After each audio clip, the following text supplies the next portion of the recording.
nationwide. At ang sa tingin namin qualified na mga pampublikong sasakyan ay mga 50,000 PUV units. Kasama na po ang jeepney, modern and traditional, UV Express, city buses, at yung EDSA carousel buses natin. Ngayon, kapag pinagpatuloy natin ang programang ito, ang makikinabang naman po na pasahero is around 50 million daily passengers. Next slide.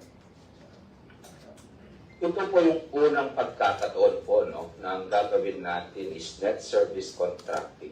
Pero may kasamang fare discount. Dati-rati po, kapag nag-net service contracting tayo, hindi na po tayo nagbibigay ng fare discount. Pero ang utos nga po ng Pangulo, kapag tutulungan natin ang mga operators and drivers, kailangan din tulungan natin ang mga pasahero at commuters. So pagdating sa ating EDSA busway, ang gagawin po natin programa o mechanics, babayaran po natin ang mga bus operators, drivers ng 100 pesos per kilometer. Ang makikinabang po dito sa tingin namin ngayon sa EDSA busway, meron po tayong mga 50 na operators, mga 500 bus units, at ang pasahero naman, everyday, makikita namin, no, makikinabang at 300,000 passengers. If I just say na last year po ang nakinabang sa EDSA busway natin for 2025 alone, higit kumulang po na 60 million passengers po yan sa buong taon ng 2025. At para sa ating mga commuters, meron po silang fare discount na 20%. And this is on top of the existing discount po pagdating sa estudyante, pagdating sa PWD or senior citizen.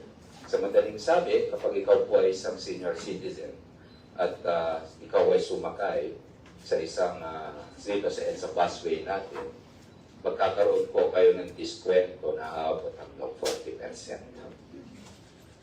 Next slide. Kasama din po sa programa ang ating mga jeepney, modern and traditional, ang ating UV Express. Pero ang kanilang kabayaran kada kilometro pagdating sa modern jeepney, UV Express ay 40 pesos per kilometer at ang ating namang traditional jeepney 30 pesos per kilometer. Ganun pa rin po ang diskwentong ating ibibigay, 20% as fare discount. At again, this is on top of the discount for PWD, students, and senior citizens.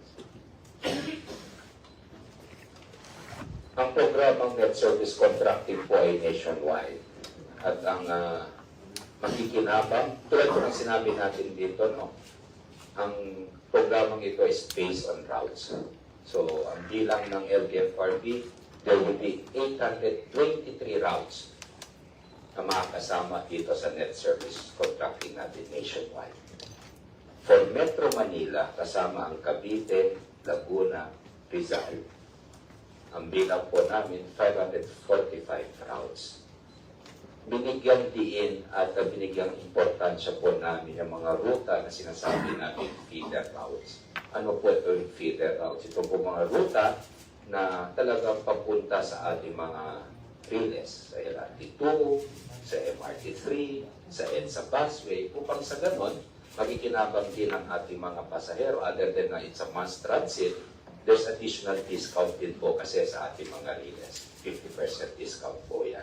So meron silang masasakyan papunta sa ating mga riles. Bukas po, nag-usap na kami ng LTFRB. Ilalathala na po nila kung anong mga rutang kasama dito. Gagawin po natin per city, per district. For example, sa Quezon City, gagawin nilang, sabihin natin, Distrito 2, kung anong mga ruta na nakasama sa District 2. And isasama na rin po natin sa ating ilalathala bukas ng LTFRB yung bagong fare matrix para may gabay na rin po ang ating mga pasahero kung ano yung tamang pamasahe. Next slide. Ano ba yung magiging monitoring mechanism po natin? tulad po ng sinabi ng Pangulo, ang gagawin po natin is through GPS. Okay po ito.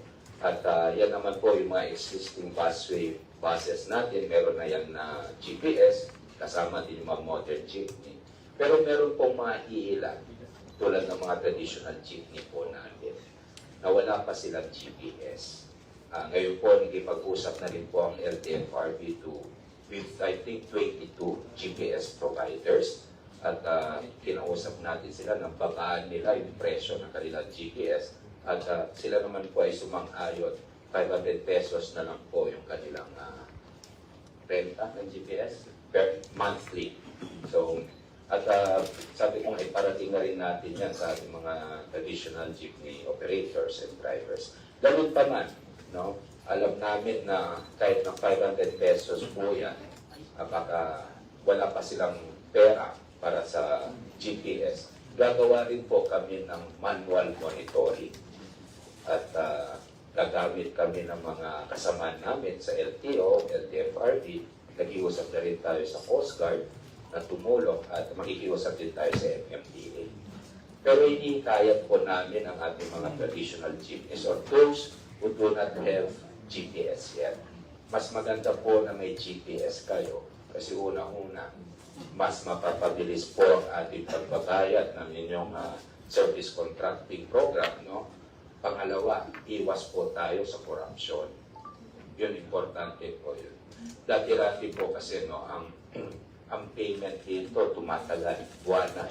Ngayon po, nag-utos na rin po tayo sa LTFRB at ito din po yung gusto ng Pangulo na we have to pay within 3 to 5 days. Every week po yun. Pagkatapos ng kakailangan namin bayaran kaagad. At kapag hindi kayo naka-GPS, baka maantala po kahit papaano yung kabayaran kasi yung validation, counter validation, and verification yung pinap po per kilometer. Kasi manual nga po, baka po medyo tumagal. Para din naman po sa ating pasahero, sabi natin sa LTFRB, kailangan may card at poster. Kasama na rin yung fare matrix, no? Na nakalagay sa mismong pampublikong sasakyan. Para naman alam ng ating pasahero na itong sinasakyan nila kasama sa net service contracting program natin at sila mismo ay makapagbayad ng tamang pamasahe na discounted fares. Otherwise, kung hindi natin gagawin ito, mahirapan din ang ating mga pasahero. Based on our mechanics also, tatakbo ang mga units na kabilang sa service contracting program